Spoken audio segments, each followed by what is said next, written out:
mali na resource person na isang abogado. Here, we request our resource person na maging responsible dun sa mga tanong given that I already asked dun sa unang tanong pa lang na kung yung objective ng pag-abot ng pera ay para mag-secure ng mga pabor.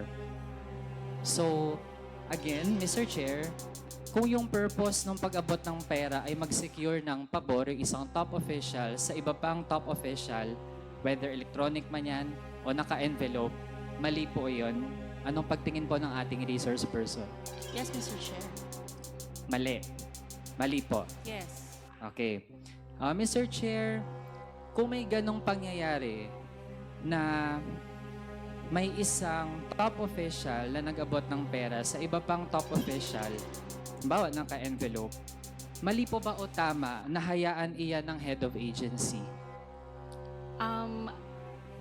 Again, if you're anchoring your question to the first premise, which Yes. is asking for a favor, yes, it's wrong. Mr. Chair, mali rin ba na hindi lang basta hayaan pero kung yung head of agency ay mismong nag-utos ng ganon? Yes, Mr. Chair. Mali rin yun. Yes, Mr. Chair. Mr. Chair, kung yung head of agency ay nag-utos sa kanyang opisyal na mag-hand out ng mga naka-envelope na pera as form of allowances to secure favors, mali din ba iyon? Yes, Mr. Chair. Mr. Chair, again, with the same context sa mga previous na questions, regardless kung ano pa yung source, mali ba ang ganong practice na ang isang head of agency utusan ang kanyang opisyal na mag-hand out ng ganong mga pera as form of allowance? Based on my previous answers, Mr. Chair, yes. Na mali. Sige, Mr. Chair, mali po o tama na kung may ganong iaabot na pera to secure favors, kung kukunin iyan sa regular fund, mali po ba o tama? What do you mean regular fund, Mr. Chair? Regular fund ng isang agency. To secure favors, mali pa rin, Mr. Chair. Mali. Mr. Chair, to secure favors, mag-aabot ng pera as form of allowance at kukunin sa confidential fund. Mali po ba o tama? Definitely mali, Mr. Chair, because confidential funds, they have specific uses. Mr. Chair, sa pagkakaalam po ng ating resource person, saan ba dapat, kung assuming meron, saan po dapat ginagamit ang confidential fund? Saan po ginagamit ang confidential funds? I'm not really that familiar, Mr. Chair, because but I know that it is under JMC 2015-01. There are specific uses for that.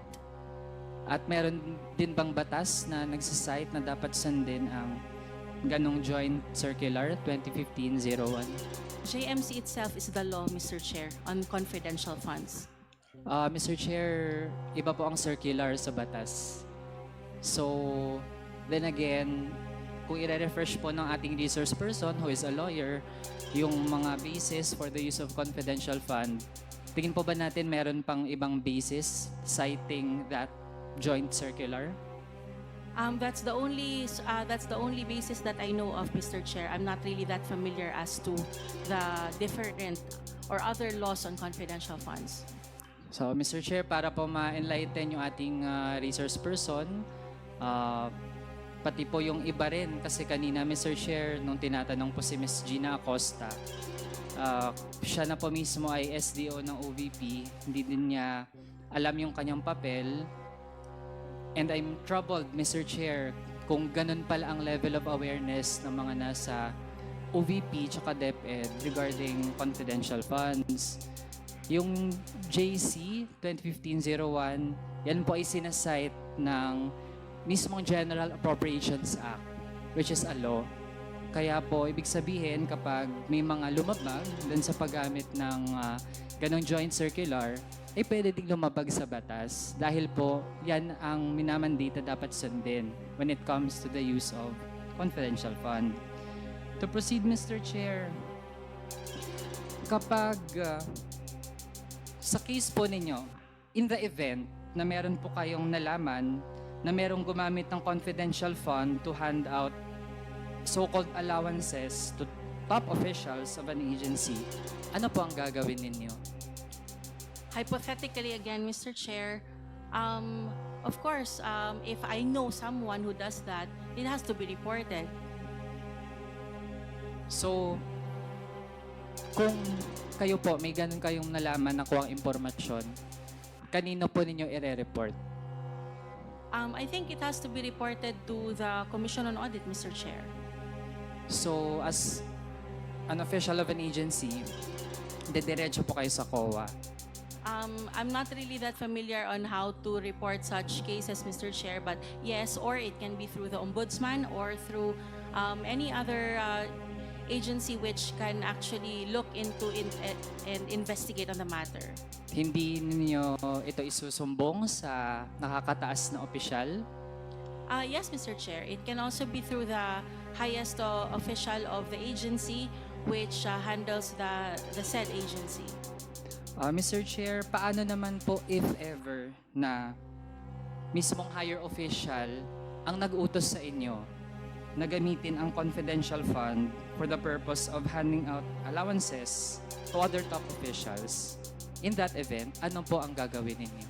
Again, these are all hypothetical, Mr. Chair. Yes, Mr. Chair, Yes. I think that's already clear and our resource person, again, does not have to be defensive. I just want to check, Mr. Chair, why am I being asked these things? These are all hypothetical. Why am I being asked these things? Mr. Chair, I think we have already established kanina na bahagi ito ng deliberasyon ng ating komite. And I advise for the third time yung ating resource person na wag pong masyadong maging defensive kasi po ito ay bahagi nung pag-check natin dahil nga lumitaw na sobrang naabuso ang confidential funds. So we'd like to know from those who have served actually top positions sa ating mga ahensya, ano ba yung pagtingin dun sa nakita nating mga nangyari? So we want to see how we can have better safeguards dun sa pera ng bayan. So again, kung wala naman pong tinatago yung ating resource persons and we are asking possibilities, di po kailangan maging defensive. So yun na po ang huling tanong ko actually. So Nakakalito lang po kailangan kasi- lang pong sagutin ng ating resource Okay, person. Sige Miss- po. Miss So Sunshine your Farda. question was, the last question was, can you repeat, Mr. Point Chair? of order, Mr. Chair. Point of order.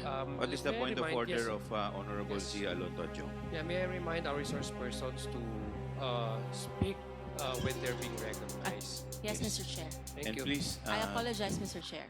okay, tsaka hindi po kayo po pwedeng magtanong ng question. So, parang I siya po ang apologize, Mr. tinatanong Chair. ninyo eh. Yes.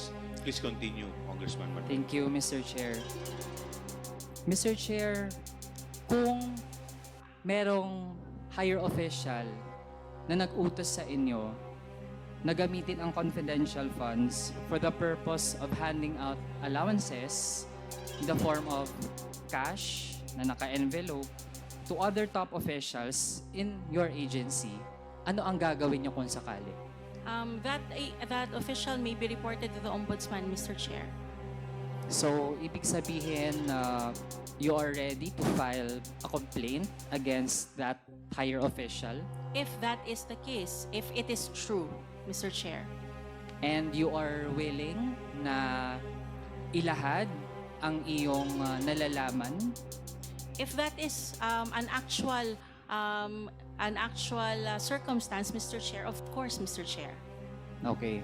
So, ayun, nasagot naman pala, Mr. Chair. So, yun lang yung mga tanong ko so far for Ms. Sunshine Fajarda.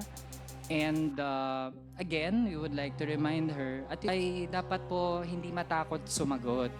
At in fact, kung meron pong nalalaman na dapat ay alam ng komite, alam ng taong bayan, mainam po na mag-come forward at magsalita. Kasi Mr. Chair, then again, ang pinag-uusapan natin dito, hindi to pera ng iilan. Kahit po yung mga kababayan natin na hindi po well-versed dun sa batas, I'm sure no one, even yung mga lawyers po natin, know everything. Pero alam po ng taong bayan na basta pera ng bayan, dapat ginagamit ng tama. Mr. Chair, last few questions kay Attorney Rosel Abella. Mr. Chair, kanina din na-expound kung paano na-produce yung mga certifications. Mr. Chair, kay Attorney Abella, hindi po ba kayo nagdalawang isip na magnotaryo ng mga certifications na merong blank, meron din walang personal appearance?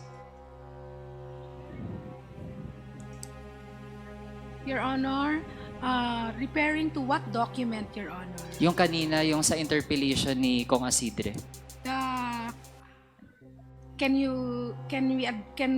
we Yung certifications ng Specify, OVP Your tsaka Honor? DepEd. Yung kanina po, it's fresh. I wouldn't assume na nalimutan po din niya. Pero yung mga pinakita po. Yes, Your Honor, as I mentioned, while it's not written on the document, Your Honor, may I request that the document be specific, Your Honor, so that I can accurately answer, because there are several documents. Napakita po kanina yun. Your Honor, madaming document na pinakita po, Your Honor. Okay, we can request the help of the technical staff, pero yung isa doon ay dapat dalawa yung sinasabing nag-appear personally. Isa doon si VP Sara, pero hindi siya nag-personally appear. Yes, Your Honor. The document is an attestation, Your Honor. So when we attest, Your Honor, the one who is executing the document is the special disbursing officer. The attesting Mr. Chair, I think na-establish na po kanina na supposedly, kung dalawa yung nakalagay na pangalan, tapos end pa siya, No, Your dalawa po Honor. sila.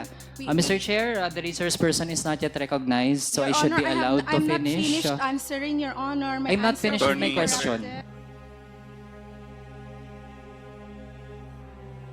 Sufficient time to answer because my answer was Attorney- incomplete. Attorney Abella, Yes, Your Honor. huwag po kayo makipagsabayan. Antayin po ninyo matapos yung tanong bago po kayo sumagot. I apologize, Your Honor. Okay. So, Yes, thank you, Congressman Mr. Chair. Mr. Chair, I think napaka-basic din naman po ng tanong ko. We have already heard kanina ano yung mga ginawa pala ni Attorney Abella mula dun sa interpellation ni Kong Asidre. Actually, gusto ko pa nga po na marinig. No? Yun, kung nung ginawa po yon or bago pa nga magawa, ay hindi man lang ba nagdalawang isip na hindi ito yung tamang gawin na magnotaryo sa mga dokumento na blank or wala yung personal appearance. Yes, Your Honor. Referring to the certifications, Your Honor, the document was executed by the Special Disbursing Officer. On the part of the attestation, Your Honor, ang understanding ko po dyan ay she was witnessing, Your Honor, and under the COA rules, Your Honor, ang talagang nag-o-oath, Your Honor, I think it's section 4.15, Your Honor, the one taking that oath is the SDO, Your Honor.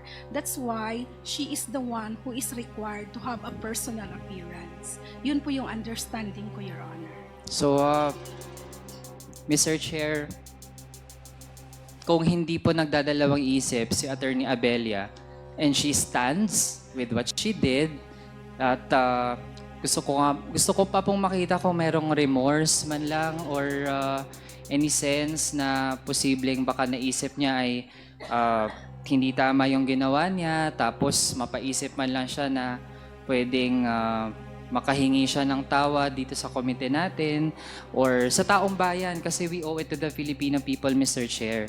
Pero ina-argue pa po na okay lang yung ginawa. Pero kahit po elementary, Mr. Chair, makakaintindi na kung dalawa yung nakalagay tapos end pa po yung word doon, ibig sabihin talaga, yung dalawa ay dapat mag-appear personally kay Attorney Abella. So, Mr. Chair, for me to conclude with my interpellation, mula sa mga narinig po natin at doon din sa mga sagot ng mga natanong natin, na pinapanindigan po talaga nila yung kanilang mga ginawa. Mr. Chair, ang dating talaga sa akin, yung Office of the Vice President tsaka DepEd under Sara Duterte, it needed people who either are lawyers, who know what they're doing, but they still decided to abuse what they know.